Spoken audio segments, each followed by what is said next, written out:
లోకేష్ కనకరాజ్ దర్శకత్వంలో super star Rajinikanth హీరోగా నటిస్తున్న తాజా చిత్రం Coolie. Tollywood king Akkineni Nagarjuna, Kannada real star Upendra, Malayala నటుడు సౌబిన్ షహీర్, కట్టప్ప సత్యరాజ్ ఇలా ఒక్కో భాష నుండి ఒక్కొక్క స్టార్ హీరోలు నటిస్తున్న ఈ cinema India's biggest multi starrer గా రాబోతుంది. దానికి తోడు బాలీవుడ్ స్టార్ హీరో అమీర్ ఖాన్ క్యామియోలు నటిస్తున్నాడు. ఇంతటి భారీ సినిమా ఆగస్టు 14న రిలీజ్ కు రెడీగా ఉంది.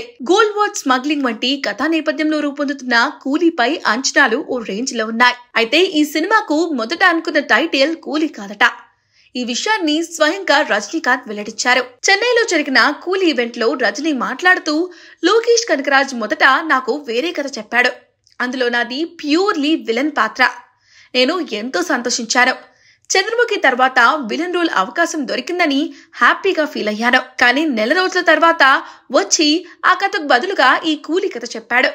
అలాగే మొదట ఈ సినిమాకు దేవా అనే టైటిల్ అనుకున్నాము. అంతేకాదు, ఈ సినిమాలో మరొక ఇంపార్టెంట్ రోల్ ఉందని, దానికి నేను ఫహద్ ఫాసిల్ పేరు రిఫర్ చేశానని చెప్పుకొచ్చాడు.